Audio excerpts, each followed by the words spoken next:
සුබෝදසනක් වේවා. යේසුස් ක්‍රිස්තුස් වහන්සේගේ අනර්ග නාමයෙන් ඔබ සෑම දිනම ඊ타මත් ආදරෙන් නැවතත් ඉරිදා දවසේ උදෑසන පිළිගන්නට කැමැතියි. ඔබ දැන් ස්වාමින් වහන්සේට සුදි නමස්කාර කර පරිදිම අපි උන්වහන්සේගේ වචනයට යොමු වෙමු. අපි උන්වහන්සේගේ වචනය අසන්නට කලින් අපි හැම දිනම මොහොතක් අපේ දිනෙත් වසා අපේ දෑත් එකතු කරමින් අපි යාඥා කරමු. ස්වාමිනී, මේ උදෑසන අපි ඔබ වහන්සේට බාර වී කැප වෙනවා. දැන් මා කියවන වචනේ තේරුම් ගන්නටත් එය අප ජීවිතවලට අදාළ කර ගන්නටත් ඔබගේ උපකාරය දුන මැනව.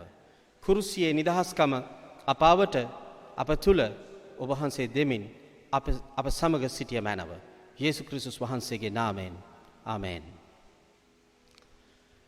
දැන් මා ඔබ සමග අද දවසේ කතා කරන්න කැමති බයිබලයේ නව ගිවිසුමේ ක්‍රියාපොතේ ඉතාමත්ම ප්‍රසිද්ධ කතාවක්.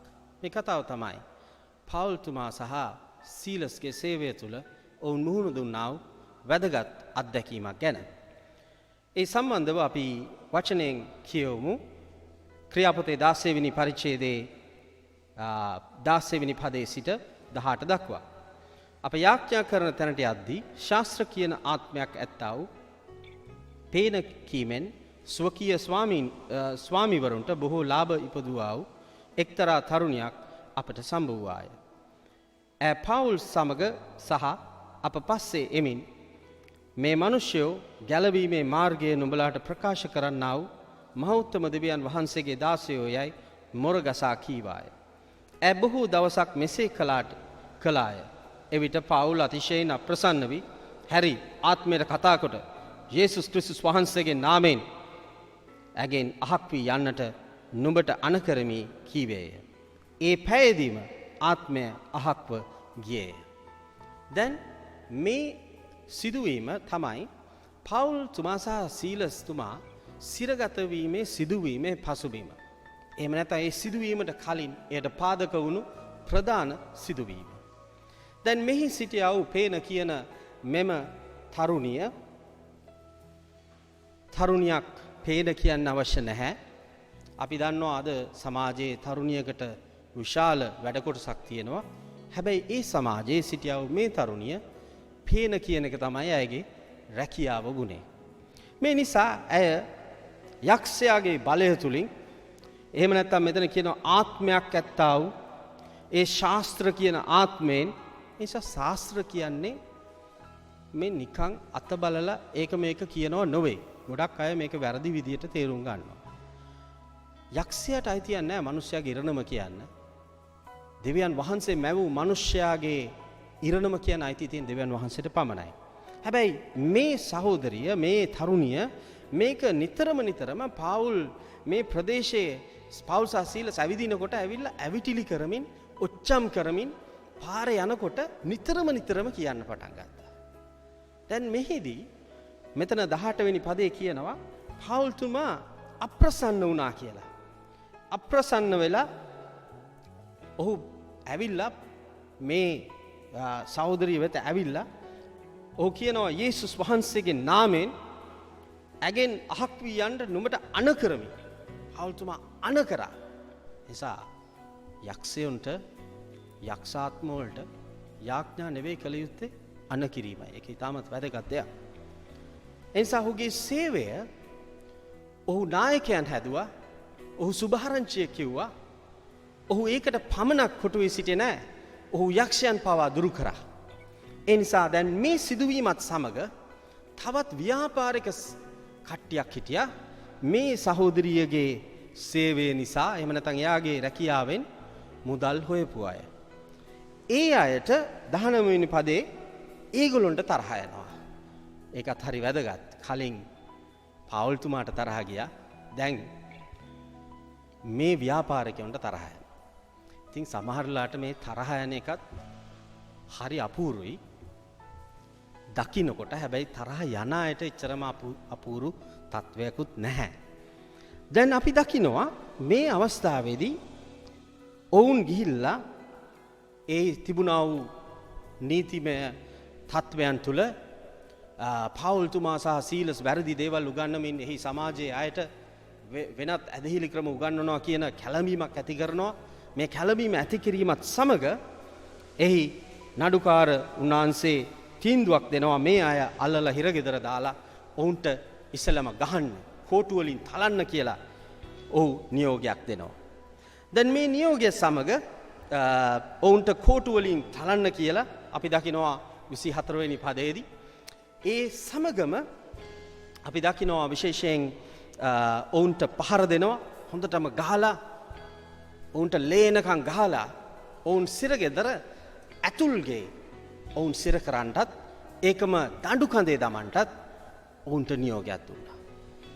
දැන් මොකද්ද ඔවුන් කරපු දේ තමයි මේ වංචනිකව යකාගේ ආත්මය පාවිච්චි කළා මිනිස්සුන්ගේ ජීවිත අවුල් කරා. මිනිස්සුන්ගේ ජීවිත අවුල් කළා මිනිස්සුන්ට බොරු කියලා ව්‍යාපාරයක් කරලා මේ කරපු දේට යේසුස් ක්‍රිස්තුස් වහන්සේගේ සුවය දීපුක තමයි වුන් කරපු වැරදි වැඩේ. දැන් මේ නිසා අපි දකිනවා පවුල් සහ සීලස් සිරගෙදර දානවා.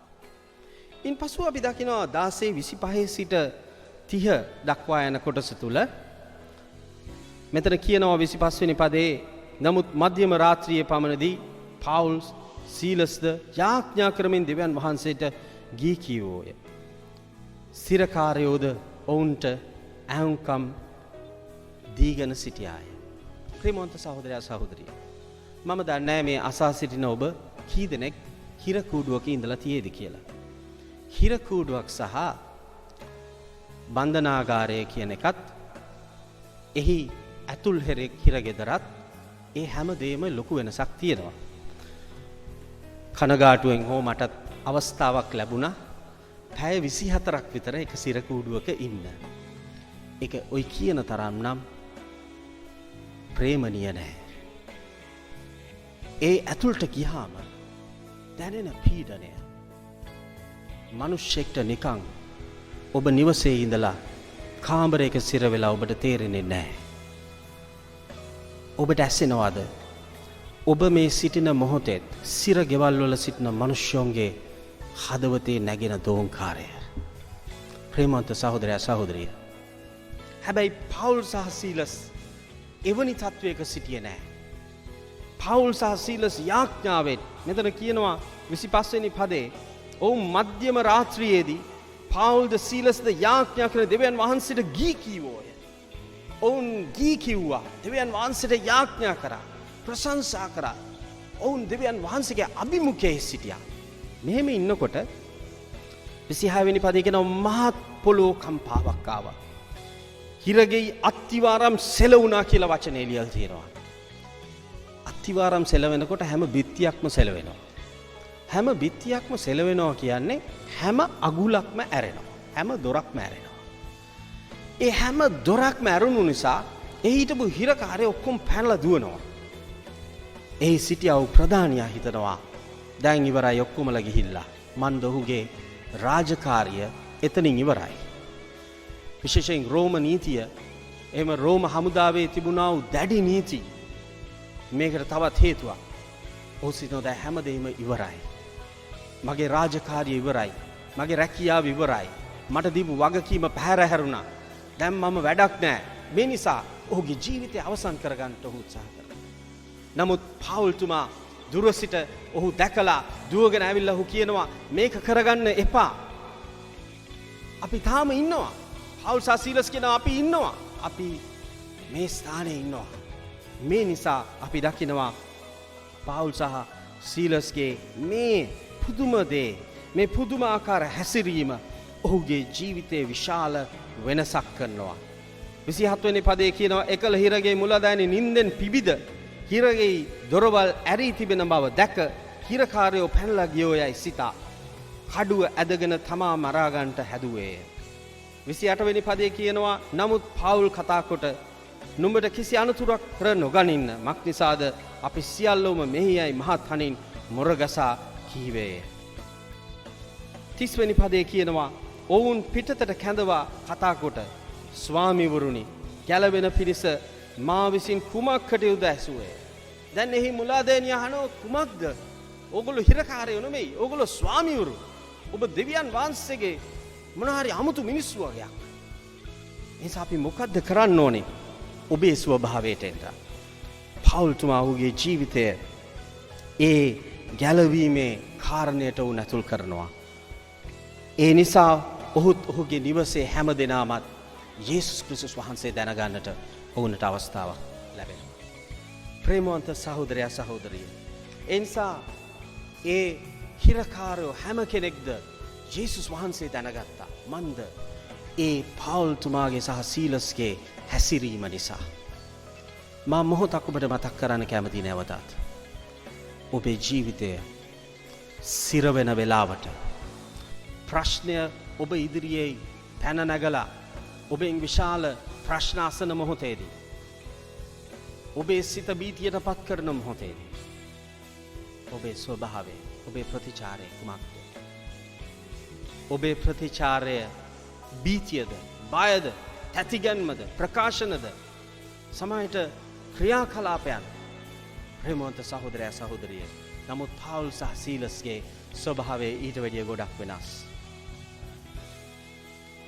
දැන් අපි දකින්න දේ තමයි සියදිවි නසා ගන්නට ගිය මනුෂ්‍යයා ගැලවෙනවා.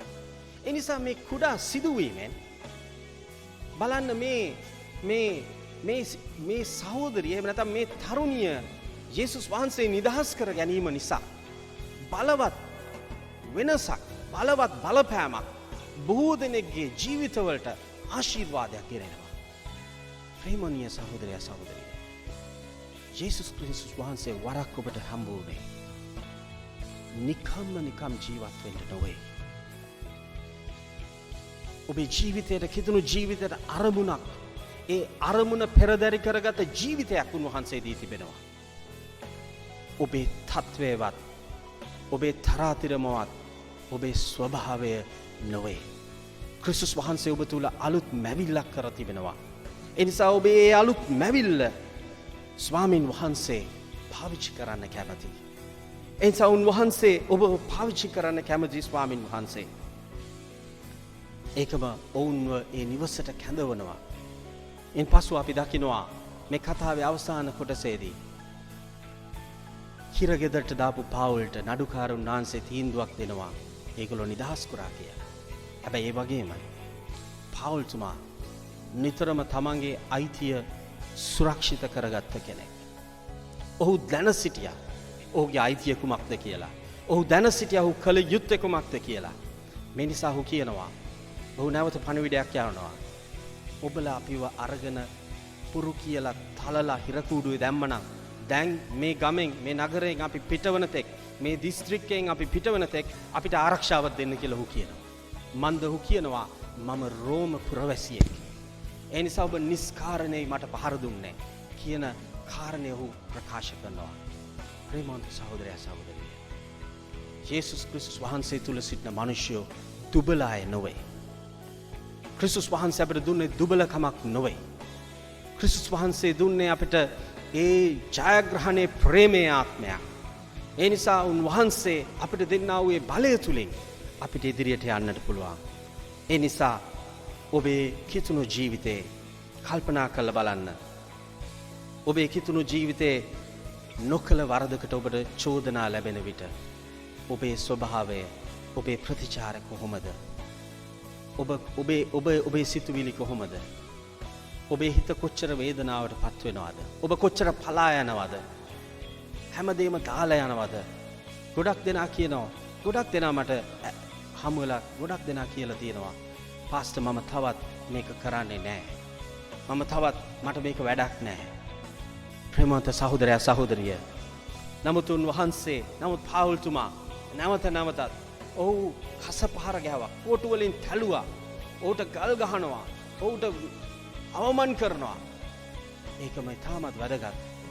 වරක් ඔහු තමයි වැරදි නොකරපු කිතුණුව හිරේ දැම්මේ. දැන් ඔහු වැරදි නොකර සිටින මොහොතේ අනිත් මිනිස්සු එයාව අල්ලලා හිරේ දානවා. නමුත් ඒ හැම දෙයකට ඔහු මුණ දුන්නා. ඒ නිසා උන්වහන්සේ තුල ඔබ ඉදිරියට ගමන් කරන්න. ස්වාමින් වහන්සේ ඔබට ජයග්‍රහණය දෙන ස්වාමින් වහන්සේ. මොහොතකට තිබෙන ඒ පරාජය, මොහොතකට තියෙන වේදනාව, මොහොතකට තියෙන ගැටලු ගැන සිතන්නට එපා. උන්වහන්සේට ඔබේ හදවත මේ උදෑසන ඉඩ දෙන්න. ඔබ මොහොතක් මා සමග උන්වහන්සේට කියමු, ස්වාමිනී මා වත ගසන්න. මට දැනෙනවා ස්වාමිනී මම පෙරදිලා. මට දැනෙනවා ස්වාමිනී මම සිර වෙලා. මට දැනෙනවා ස්වාමිනී මට මුකුත් කරගන්න බෑ. මට දැනෙනවා ස්වාමිනී කවුරුත් මාව ගණන් ගන්නේ නෑ. ස්වාමින් වහන්සේ දැන් මට ඔබගේ උපකාරය දුන මැනව. උන්වහන්සේ කියනවා මම නුඹ බලවත් කරන ස්වාමින් වහන්සේ. මම නුඹව ශක්තිමත් කරන ස්වාමින් වහන්සේ. මට සියල්ල නුඹ තුල පුළුවන්. අපි යාඥා කරමු. ස්වාමිනී එවැනි හැඟීමක් හදවතේ ස්වාමිනී එවැනි දෝංකාරයක් නැගෙන හැම කෙනෙක්ට ඔබගේ දිව්‍යමය නිදහස් කළ මැනව. ඔබගේ උපකාරයත් ඔබගේ බලයත් දැන් ඔවුන්ගේ ජීවිත ඔවුන්ගේ ආත්ම සුවපත් කළ මැනව. නැවත නැගිටීමේ ජීවනයේ බලය ඔවුන් තුල බලවත්ව තැබුව මැනව. සියලු මහිමයත් ගෞරවයත් ප්‍රශංසාවත් අපි ඔබ වහන්සේට දෙනවා. යේසුස් ක්‍රිස්තුස් වහන්සේගේ නාමයෙන්ය. ආමේන්. බොහොම ස්තුතියි අද දවසේ ඔබ අප සමග එකතු වෙමින් ස්වාමින් වහන්සේගේ වචනය අප සමග අධ්‍යයනය කිරීම ගැන.